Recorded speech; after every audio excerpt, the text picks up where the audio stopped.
Apología del cristianismo del padre Alberto María Valls. Un texto bellísimo, antiguo y vigente al servicio de la defensa de la única verdad, en Convicción Radio. Apología del cristianismo del padre Alberto María Valls.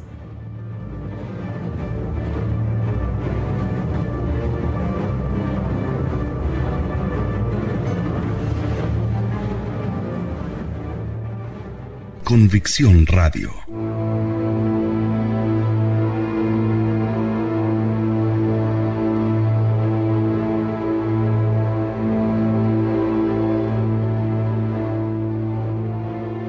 Y así pasamos al próximo punto, que va a tratar que en su origen, todas las manifestaciones de la vida religiosa son más puras que después.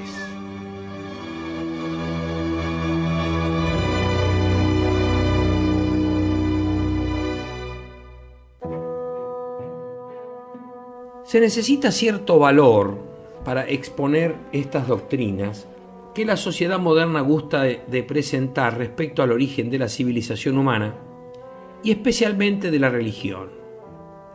Esto es, el hombre debió encontrarse primitivamente en una barbarie animal.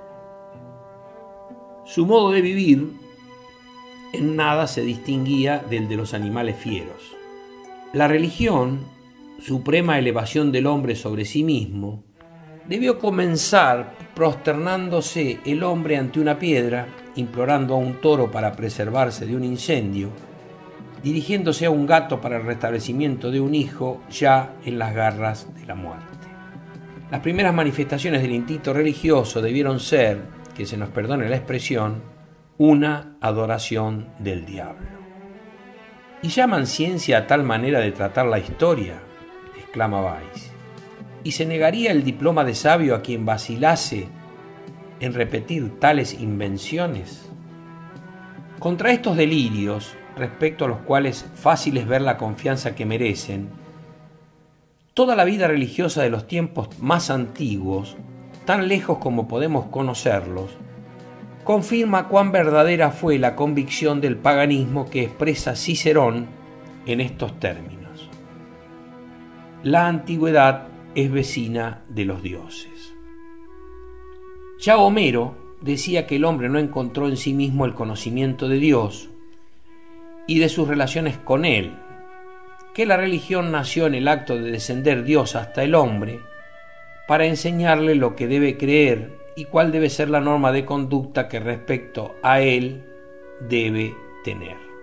Acá una digresión: Homero, el autor de la Ilíada y la Odisea, está datado más o menos en el 700 a.C. Y ya Homero decía lo que dice Valls, que el hombre no encontró en sí mismo el conocimiento de Dios y de sus relaciones con él, que la religión nació en el acto de descender Dios hasta el hombre para enseñarle lo que debe creer y cuál debe ser la norma de conducta con respecto a él que debe tener. Los paganos conservaron todavía más tarde esa manera de ver, seguramente más noble que el de la ciencia moderna. Los griegos creían que esas relaciones de la divinidad con el hombre eran antes mucho más frecuentes y hasta habían pasado a ser habituales en tiempo de los héroes cuyas hazañas describe Homero. Eran ya raras, constituyendo una excepción, pero en su tiempo, dice con tristeza, habían desaparecido completamente. Bien sabemos lo que sucedió más tarde. Solo indicaremos de pasada cuán viva era en los tiempos más antiguos la fe de los pueblos en una recompensa de ultratumba, especialmente entre los persas, los indos, los egipcios y los primeros griegos. En otro lugar hemos tratado ya más detenidamente esta cuestión.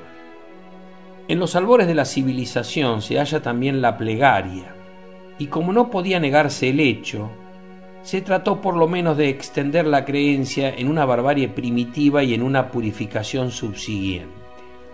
La plegaria, dicen estos modernistas, tenía primitivamente un carácter completamente exterior, el hombre oraba tan solo para conseguir ventajas personales, fue después, en un estado de civilización más avanzado, cuando el suplicante, para obtener la felicidad, añadió a su petición la de socorro contra el vicio y auxilio en la práctica de la virtud.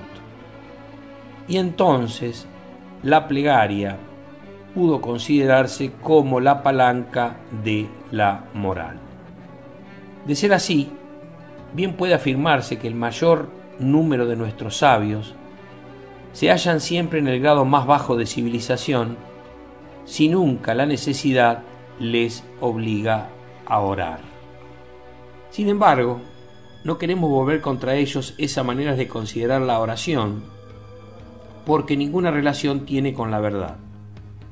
Sin duda, sabemos que en los autores de la antigüedad clásica, pocos pasajes se encuentran en que se pida mediante la oración otra cosa que bienes temporales, pero esos autores solo representan los últimos siglos del paganismo, durante los cuales se aplicaban los hombres a la perfección puramente terrestre y a la perfección exterior, cuidado y atención tanto mayores cuanto que el ennoblecimiento interior había llegado a serles indiferentes.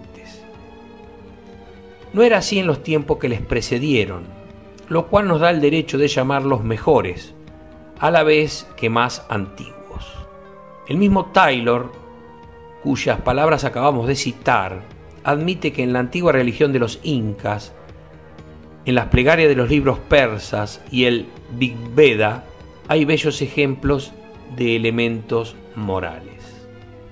Eso se manifiesta especialmente en los más antiguos himnos de los indios, a los hindúes, siempre se refiere a lo mismo.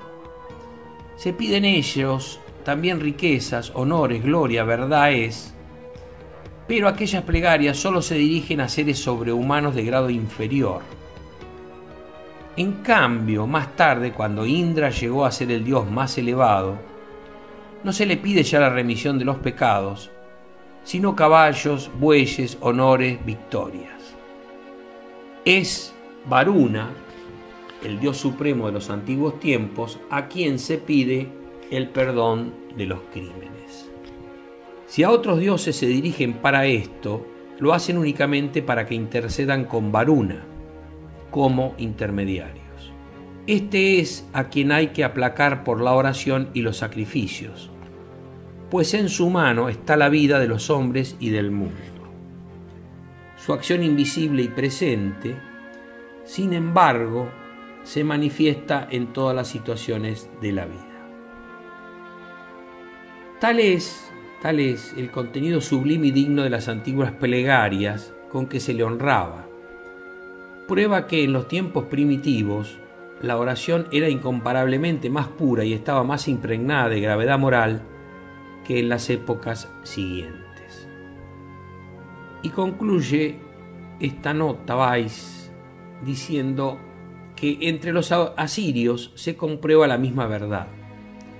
Los salmos penitenciales de Babilonia, publicados por Zimmer, están llenos de una gravedad verdaderamente conmovedora. Si hubiéramos podido salvar en mayor número esos antiguos escritos religiosos, todos atestiguarían sin duda lo que dice Pausanias, que los hombres primitivos tomaban con verdadero empeño la adoración de Dios. Por eso, himnos recientes, estos atribuidos a Homero, por ejemplo, más rimados exteriormente que los antiguos, están lejos de tener en el fondo igual valor.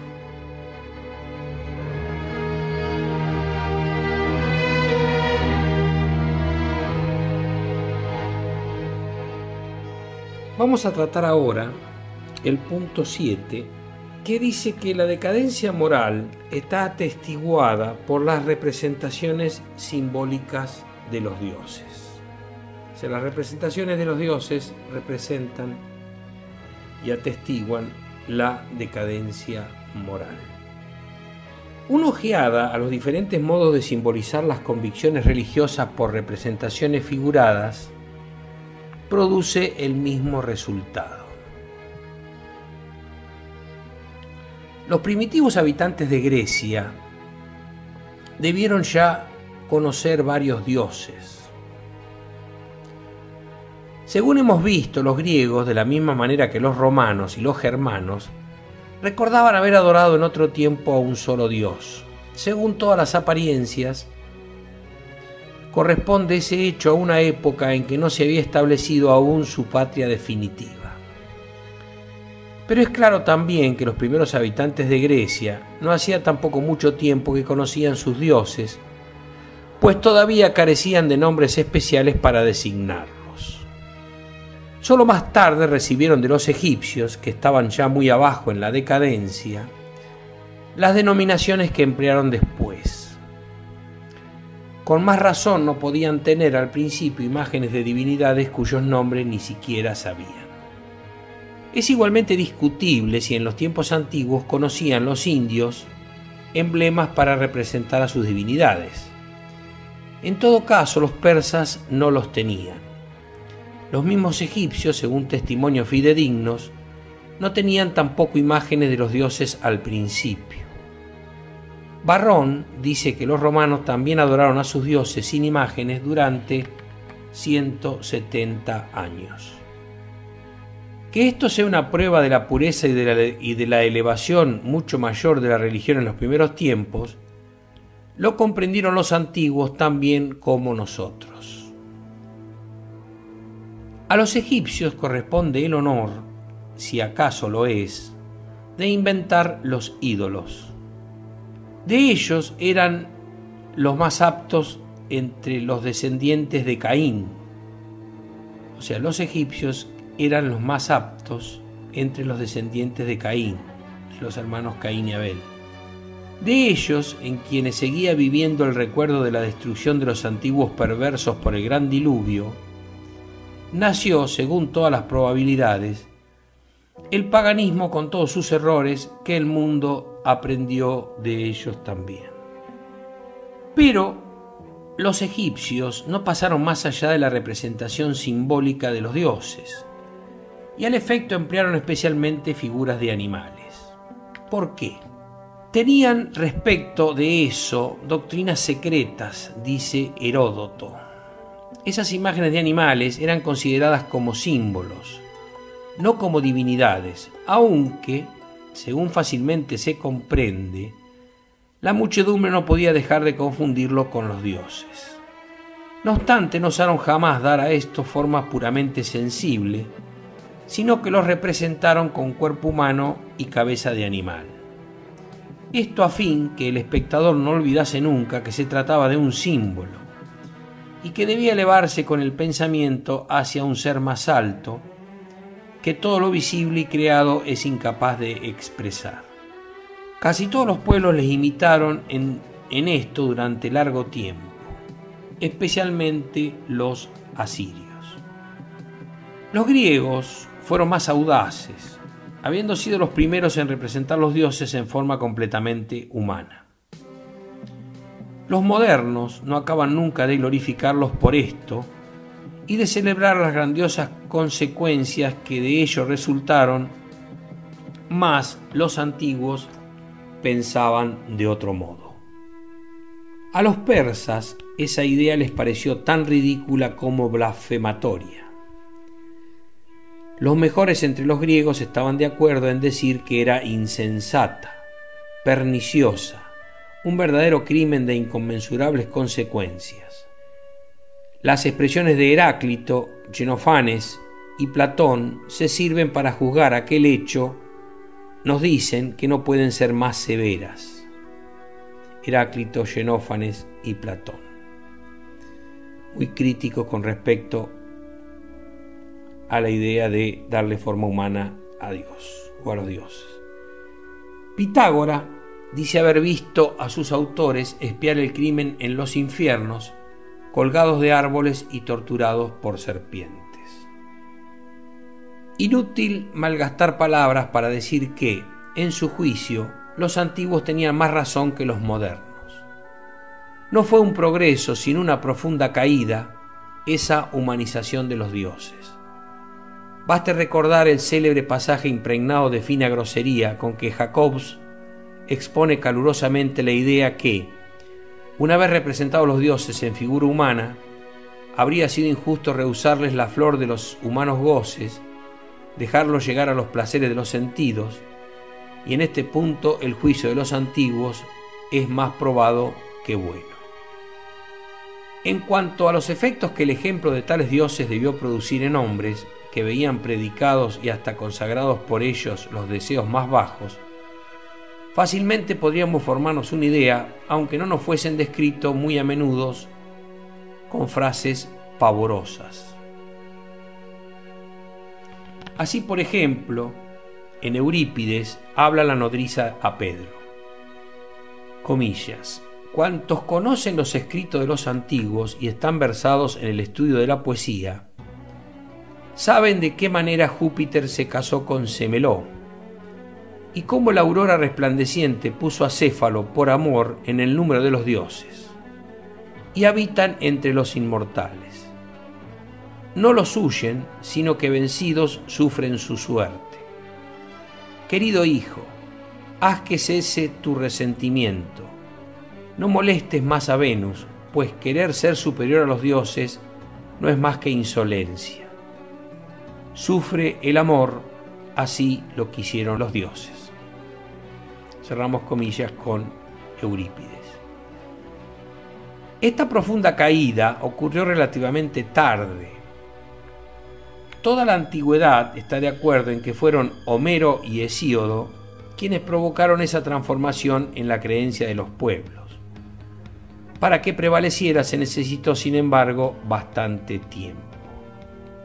Solo con lentitud se decidió el arte plástico a conformarse con esa innovación tan sospechosa, y cuando se comenzó a representar completamente a los dioses como hombres, se conservó aún por largo tiempo también, no por torpeza como podría creerse, sino deliberadamente, ese estilo hierático tieso denominado egipcio o dedálico.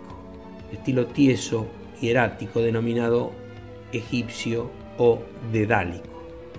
Los griegos no se decidieron a aplicar la más alta perfección humana a la imagen de sus dioses hasta el tiempo en que el fondo moral de su civilización desapareció completamente. Pero en la época de los romanos, más religiosos y perseverantes, aún existían en tiempo de César las primeras imágenes informes de la divinidad. Es cierto, pues, que el culto de la piedra y de los animales, o si no agrada esta expresión, que el fetichismo, precedió al politeísmo, a la deidificación de los hombres para hablar con más exactitud. Por consiguiente, sería falso, a lo menos con relación a esto, deducir que una religión más elevada sucedió a una religión grosera.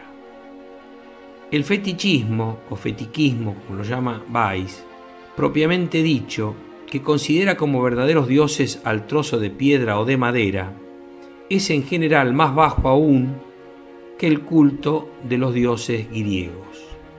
Decimos en general porque es incontestable que la adoración de una Afrodita y de divinidades semejantes es moralmente hablando algo incomparablemente más bajo y más degradante que la adoración de una piedra que a lo menos no predica los vicios más vergonzosos.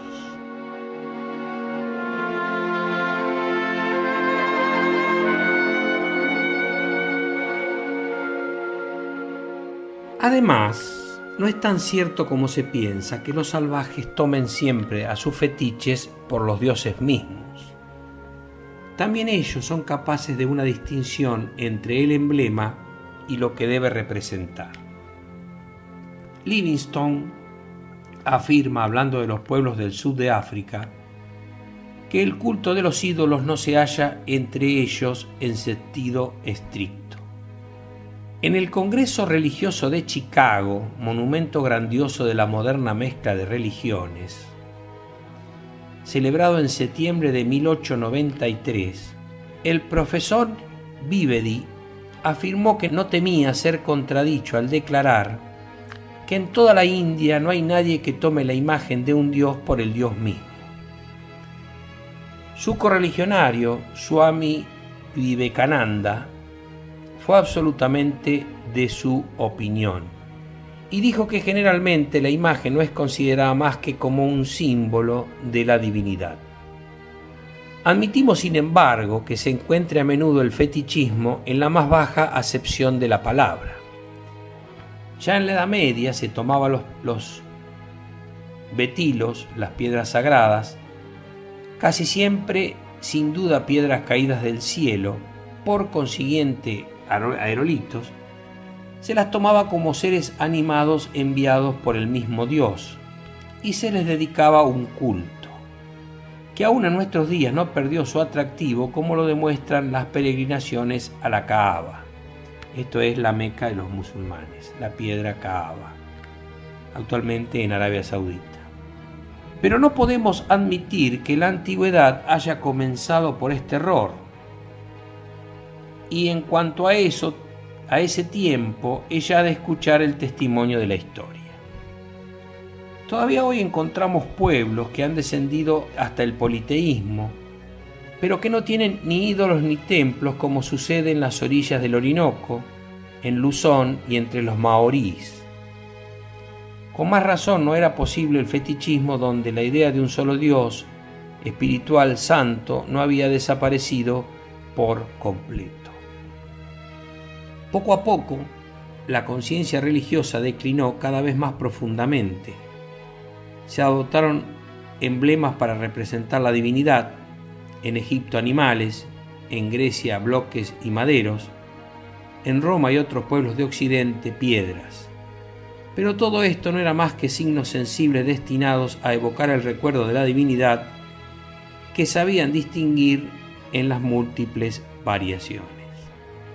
Entonces, el peligro de confundir los dioses y sus usos se hizo mayor cuando tomaron figura humana. Aún en los dioses del paganismo no se atenían a los símbolos en forma humana, sino a los antiguos, en que era necesario elevar el pensamiento a la divinidad misma. Así los romanos conservaban en el Capitolio, para circunstancias extremadamente graves, aquella piedra sagrada que fue para sus padres emblema de su más elevado Dios. Cuando se trataba de un acto religioso importante, o cuando estaban en juego graves cuestiones, como la prestación de un juramento solemne, con ocasión de tratados o la negociación de una paz, no se juraba por los dioses nuevos humanizados. Se creía de ellos que habían tomado, con la figura humana, la inclinación de los hombres al engaño, y prestar juramento en su nombre equivalía para ellos a dar las palabras al viento. Antes se tenía de los dioses una idea incomparablemente más seria cuando se los representaba, no en forma de hombres, sino como seres superiores a los de la tierra, y solo se tenía en el fetiche un simple emblema. Aunque más tarde se creyó poder prescindir de esto en la vida ordinaria, se acordaron siempre en situaciones que tenían influencia decisiva de las divinidades mejores, más verdaderas y más fieles de otro tiempo. O sea que cuando había situaciones difíciles, se acordaban de divinidades mejores. Esa era la razón de prestar juramento por Júpiter Lápiz, como en los buenos tiempos antiguos, y esos juramentos eran considerados como los más sagrados e inviolables de todos. Estos son todas citas de autores antiguos que Weiss, como siempre, las aporta. Esta cita es de Aulo Gelio, Cicerón, etcétera, etcétera. Aulo Gelio 1.21, Cicerón, Famil 7.12, 2. Entonces, concluyendo, se puede pues atestiguar de nuevo que hay diferentes periodos durante los cuales se manifiesta una declinación constante en las ideas religiosas. Los tiempos más antiguos son los mejores, y entonces no se representaba a los dioses en forma sensible. Vienen después los dioses de los emblemas, y por fin llega la época más reciente, la peor, aquella en que desaparecen los dioses en una envoltura sensible, sea en forma humana, sea en otra representación simbólica, esto es, la época del antropomorfismo y del grosero fetichismo.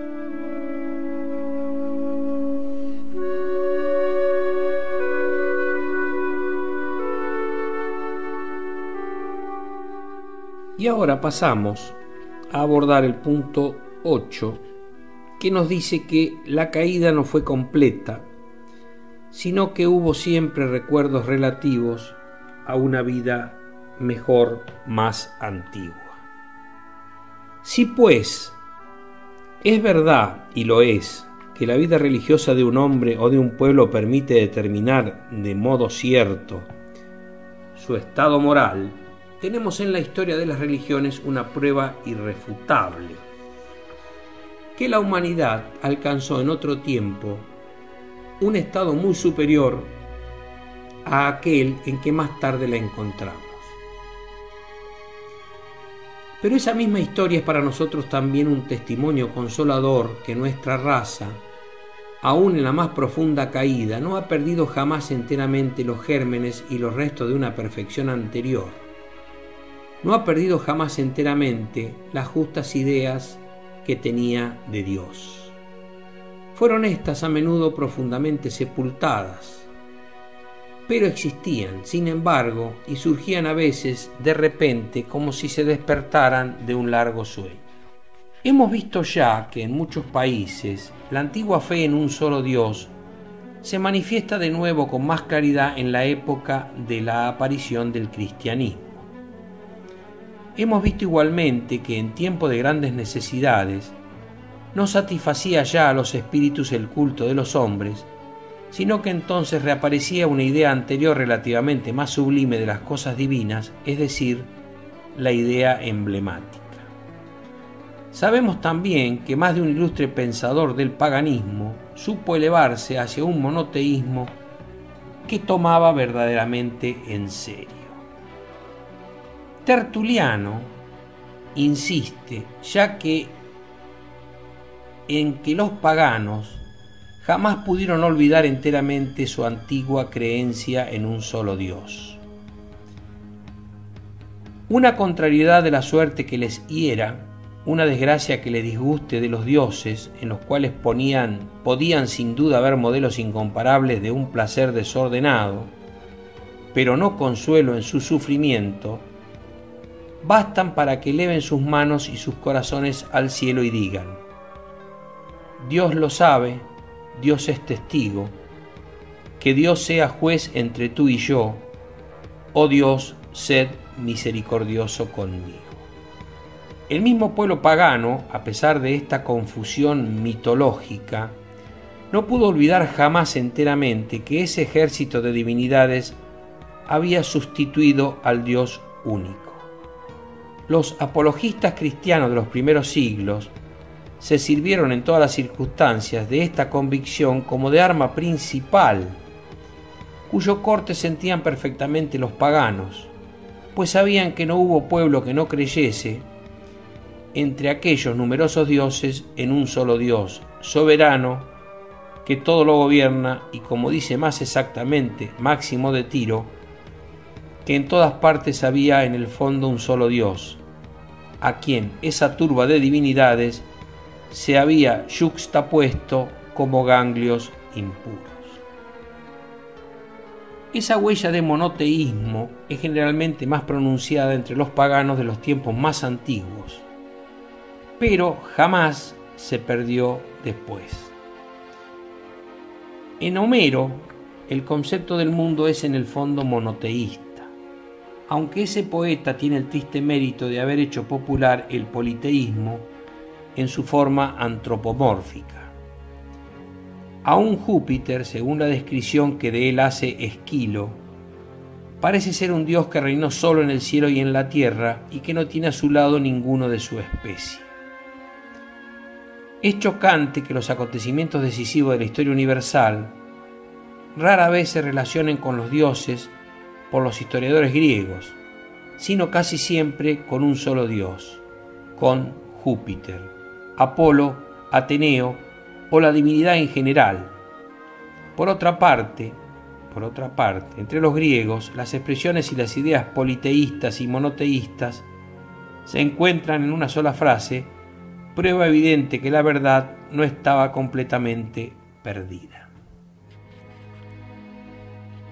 Lo mismo se aplica también a las religiones de otros pueblos, tan bajos desde el punto de vista intelectual, que es imposible ver en ellos un progreso del politeísmo hacia una fe más pura, sino más bien un efecto de convicciones religiosas más antiguas y mejores. La antigua religión de Java, en que por tan viva manera se manifiesta la doctrina de la unidad de los dioses, hará tal vez pensar en influencias procedentes de la India. Pero, ¿en dónde las habrían recibido los negros? Y sin embargo, no se puede desconocer que hay entre ellos muy vivaces tendencias monoteístas.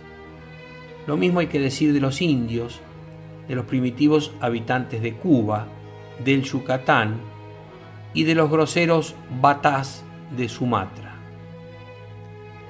Respecto a los aztecas, todos sus dioses desaparecían casi al lado del único Dios soberano, y tanto cuanto más retrocedemos en el curso de su religión, pues en ello también, y más que en ningunos otros, se encuentra con especial certidumbre el principio que en todas partes hemos encontrado como conclusión de nuestras investigaciones, a saber, que en los tiempos antiguos era la fe mucho más pura que lo fue después.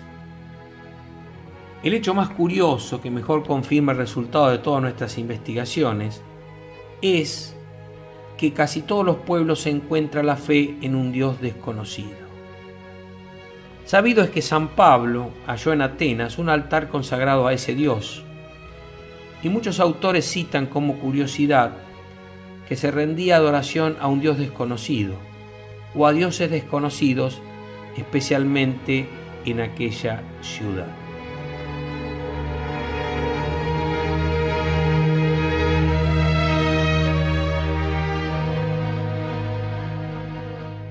Y ahora vamos a describir una serie de puntos que enuncia Weiss sobre este tema. También hubo una adoración al Dios desconocido en Olimpia. Todos los que visiten el Palatino de Roma pueden ver todavía hoy el altar que estaba dedicado al Dios desconocido. Uno semejante existía en Tibur hace tiempo. Otro punto es que según Plutarco y otros autores tuvo ese culto mucha importancia en la religión romana. En cambio, en la mitología alemana existe la fe en un Dios poderoso, sin nombre, que todo lo gobierna. Es a veces llamado Messer, el medidor, pero en todas las cosas indica la medida y el término, y de él se esperaba que haría desaparecer a los otros dioses, y por esto se decía, comillas, un día vendrá otro más poderoso que él, que no me atrevo todavía a nombrarle.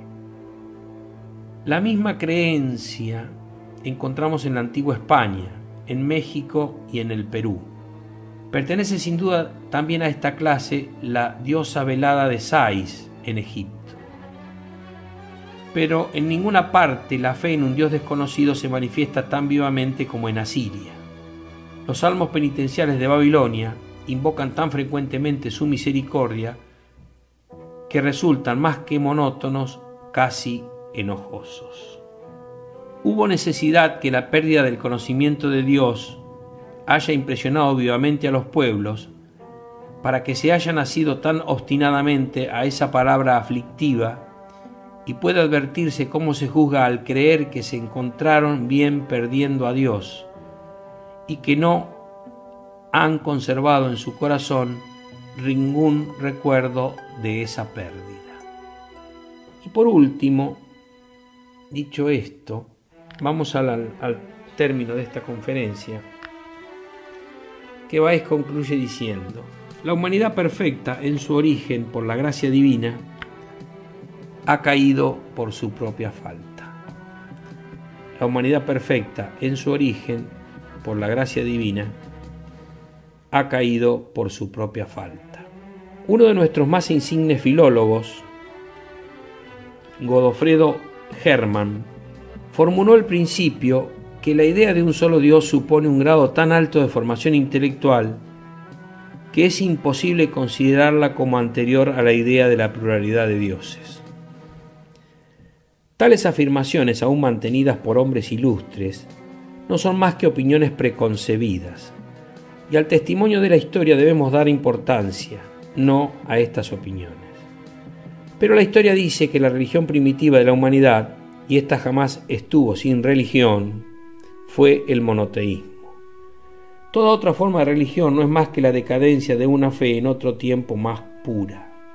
Si este es un hecho histórico, entonces resulta cierto que en una época muy remota, la humanidad se encontraba desde el punto de vista intelectual y moral en un estado superior al de los tiempos más recientes. Y concluimos diciendo, y si no se concibe que la humanidad haya podido colocarse por sí misma desde el principio en tal grado de desenvolvimiento intelectual, hemos demostrado que lo que nos enseña la revelación, a saber, que los hombres recibieron su perfección moral o intelectual de una sabiduría y de un poder más elevado, de una revelación primitiva. Su estado de originaria perfección era un don de Dios. Su caída y su corrupción sucesivas fueron el resultado de su propia falta. Y con esto terminamos la conferencia 5.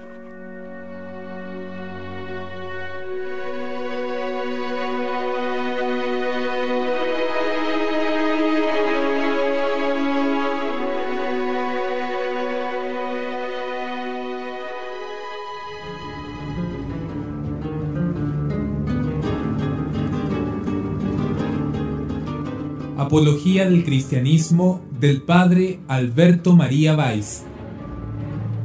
Un texto bellísimo, antiguo y vigente al servicio de la defensa de la única verdad, en Convicción Radio.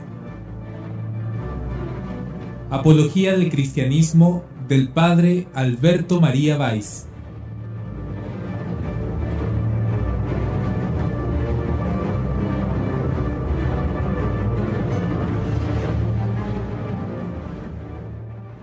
Convicción Radio.